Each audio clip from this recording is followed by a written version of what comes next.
চাওক, নগাঁও উপ নিৰ্বাচনৰ সম্পৰ্কত আমি আগতেও কৈছোঁ যে যোৱা দুটা লোকসভা নিৰ্বাচনত কংগ্ৰেছ দলে বিপুল ভোটৰ ব্যৱধানত জয়লাভ কৰিছিল আৰু এইবাৰো কৰিব। আমি 100% নিশ্চিত হৈ আছোঁ আৰু সকলোৱে নিজৰ নিজৰ প্ৰস্তুতি চলাব। আমিও চলাই আছোঁ। বহুতখিনি পদক্ষেপ আমি ইতিমধ্যে লৈছোঁ আৰু পুনৰবাৰ কৈছোঁ যে যোৱা দুটা লোকসভা নিৰ্বাচনত নগাঁও লোকসভা অঞ্চলৰ ৰাইজে লোকসভা নিৰ্বাচনত আমাক বিপুল সমৰ্থন তেওঁলোকে আগবঢ়াইছিল আৰু এইবাৰো আমাৰ জিকাটো 100% নিশ্চিত। যে নগাঁও লোকসভা সিটটো সদায় কংগ্ৰেছ বিৰোধী আছিল।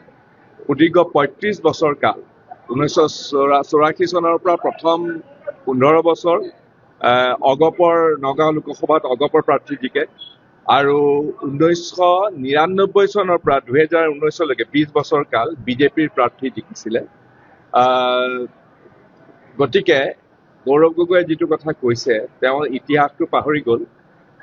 নগাঁৱৰ মানুহে সদায় বিজেপি আৰু অগপৰ লগতে আছে। যেতিয়া কংগ্ৰেছৰ ডাবল ইঞ্জিন চৰকাৰ আছিলে 2001 পৰা 2016লৈকে, তেতিয়াও কিন্তু নগাঁও লোকসভাত কংগ্ৰেছৰ প্ৰাৰ্থী লোকসভাত জিকিব পৰা নাছিলে। গতিকে সেইকাৰণে মই কৈছোঁ তেওঁ যিটো কথা কৈছে সেইটো অমূলক হয়। 19ত জিকিলে, 24ত জিকিলে সেইটো বেলেগ কথা, কিন্তু এইবাৰ নিৰ্বাচনত নগাঁও লোকসভাৰ সৰ্বসাধাৰণ ভোটদাতা ৰাইজে বিজেপি দলৰ প্ৰাৰ্থীকে আঁকোৱালি ল'ব।